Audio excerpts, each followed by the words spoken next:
दोस्तों, मोक्ष के नाम पर धोखा।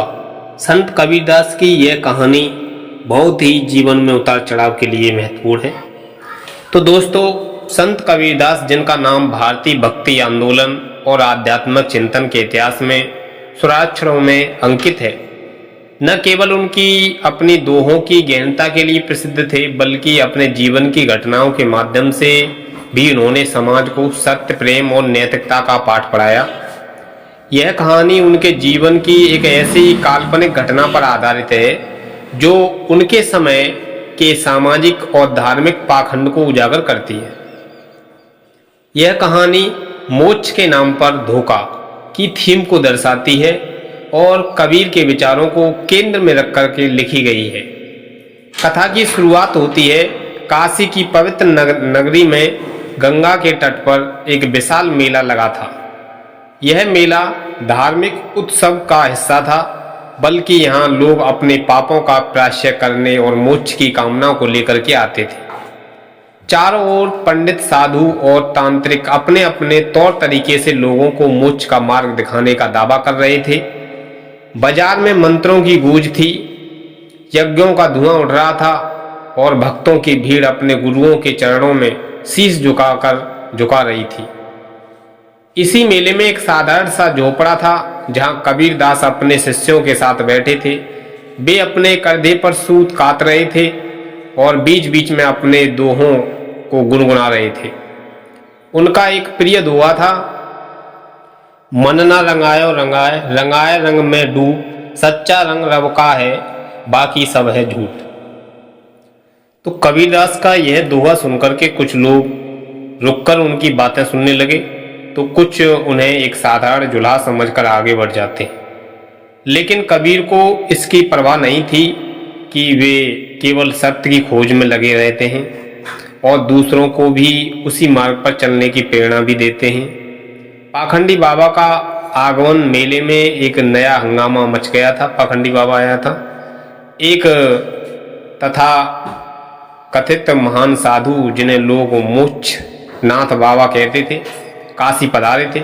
उनके आगमन की खबर जंगल की आग की तरह फैल गई। लोग कहते थे कि मोक्ष नाथ बाबा के पास एक ऐसी सिद्धियां हैं कि वे एक मंत्र से ही किसी का भी पुनर्जन्म रोक सकते हैं और सीधे मोक्ष दिला सकते हैं। लेकिन यह सेवा मुफ्त नहीं थी। मोक्ष का मार्ग दिखाने के लिए वे सोना, चांदी, कीमती वस्तुएं मांगते थे। मोक्षनाथ बाबा का डेरा गंगा किनारे पर एक भव्य मंडप से सजा था। वहां रेशमी वस्त्रों से ढका एक आसन था, जिस पर बाबा विराजमान थे। उनके चेले चपाटों भक्तों की भीड़ को नियंत्रित करते रहते और दान की थालियां लिए खड़े रहते। बाबा की बातें सुनकर के लोग मंत्रमुग्ध हो गए। वे कहते, जो मुझे अपना सर्वस्व समर्पित कर देगा, मैं उसे मोक्ष का द्वार दिखाऊंगा। यह संसार माया है, इसे त्याग दो। काशी के एक धनी सेठ, जिनका नाम था रामलाल, मोक्षनाथ बाबा के चरणों में गिर पड़े। रामलाल की पत्नी का हाल ही में देहांत हुआ था और वे अपनी आत्मा की शांति के लिए कुछ करना चाहते थे। मोक्षनाथ ने कहा, सेठ, तुम्हारी पत्नी की आत्मा भटक रही है। यदि तुम मुझे अपनी आधी संपत्ति दान कर दो तो मैं उसे मोक्ष दिला सकता हूँ। रामलाल ने बिना सोचे समझे अपनी आधी संपत्ति बाबा को सौंप दी। यह बात कबीर के कानों तक पहुंची। उनके शिष्य कमाल ने कहा, गुरुदेव, यह तो खुला पाखंड है। मोक्षनाथ बाबा लोगों की भावनाओं के साथ खिलवाड़ कर रहे हैं, आपको कुछ करना चाहिए।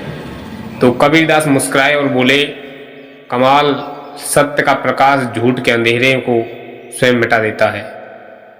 चलो इस मेले में कुछ सैर सपाटा हो जाए। तो कबीर और मोक्षनाथ का संवाद। अगले दिन कबीर अपने साधारण वस्त्रों में मोक्षनाथ के डेरे पर पहुंचे। उनके साथ कमाल और कुछ अन्य भी शिष्य थे। मोक्षनाथ के चेले उन्हें देखकर हंसे और बोले, जुलाहा, यहाँ मोक्ष का व्यापार होता है, तुम्हारे पास क्या है देने को? कबीर ने शांत स्वर में कहा, मैं तो केवल सत्य की खोज में आया हूं। क्या तुम्हारा गुरु मुझे सत्य का मार्ग दिखा सकता है? यह सुनकर के मोक्षनाथ बाबा ने कबीर को अपने पास बुलाया उन्होंने गर्व से कहा, जुलाहे, मैंने सैकड़ों लोगों को मोक्ष का मार्ग दिखाया है, तुम्हारी औकात क्या है कि मुझसे प्रश्न करो। कबीर ने विनम्रता पूर्वक कहा, बाबा जी, मैंने सुना है कि आप मोक्ष का द्वार खोलते हैं, कृपया मुझे बताएं यह मोक्ष कहाँ है, क्या है, इसे मैं खरीदा बेचा जा सकता है क्या?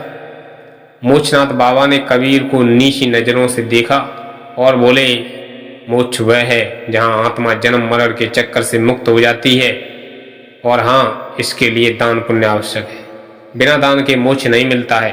कबीर ने मुस्कुराते हुए कहा, तो क्या परमात्मा भी दान की थाली लेकर के बैठा है? क्या वह सोने चांदी का भूखा है? यह सुनकर मंडप में सन्नाटा छा गया। मोक्षनाथ बाबा का चेहरा लाल हो गया। उन्होंने गुस्से में कहा, तू मेरी सिद्धियां का अपमान कर रहा है, तुझे क्या पता मोक्ष का मूल? कबीर ने शांत स्वर में जवाब दिया, मोक्ष का मूल सत्य, प्रेम और भक्ति है। इसे ना तो खरीदा जा सकता है और ना ही इसे बेचा जा सकता है। जो मन से परमात्मा को पाले वही मोक्ष पाले। कबीर ने फिर एक दोहा सुनाया, मोक्ष ना बाजार बिके, ना दान से पाए, सच्चा मन जो हर भजे सो मोक्ष समाए। पाखंड का पर्दाफाश कबीर दास की बातें सुनकर के वहां उपस्थित लोग सोच में पड़ गए। सेठ रामलाल, जो आधी संपत्ति दान कर चुके थे, कबीर के पास आए और बोले, कबीरदास जी, क्या मैंने गलती की है? क्या मेरी पत्नी को मोक्ष नहीं मिलेगा? कबीर ने दया भरे स्वर में कहा, सेठ, मोक्ष ना तो सोने से मिलता है ना मंत्रों से। तुम्हारी पत्नी की आत्मा को शांति तब मिलेगी जब तुम अपने मन को शुद्ध करोगे और सच्चे हृदय से परमात्मा का स्मरण करोगे। तो कबीर ने फिर मोक्षनाथ से पूछा, बाबा जी, यदि आपने सैकड़ों लोगों को मोक्ष दिलाया है तो क्या आप स्वयं मोक्ष प्राप्त कर चुके हैं? मोक्षनाथ बाबा इस प्रश्न पर हकलाने लगे। उन्होंने कोई जवाब नहीं दिया। कबीर ने कहा, जो स्वयं अंधेरे में है वह दूसरों को प्रकाश कैसे दिखा सकता है? यह सुनकर के भीड़ में खुसर फुसर होने लगी। लोग मोक्षनाथ के पाखंड को समझने लगे। कुछ लोग बाबा के चेलों से अपनी दी हुई दान की वस्तुएं वापस मांगने लगे। मोक्षनाथ बाबा का गुस्सा 7वें आसमान पर था, लेकिन वे कबीर की सादगी और सत्य के सामने कुछ न कर सके। अंत में वे अपना डेरा समेटकर काशी से चले गए। कबीर का संदेश इस घटना के बाद कबीर के शिष्यों ने पूछा, गुरुदेव, आपने बिना किसी लड़ाई के पाखंड का अंत कैसे किया? कबीर ने कहा, सत्य की ताकत के सामने झूठ टिक नहीं सकता है। मैंने केवल वही कहा था जो मेरे हृदय में था। परमात्मा का मार्ग सरल है, उसे जटिल बनाने की जरूरत नहीं है। कबीर ने फिर एक दोहा सुनाया। कहा है कबीर, सुनो भाई साधु, सत्य बड़ा बलवान, झूठ का मेरा मिटे सदा सदा सत्य पहचान।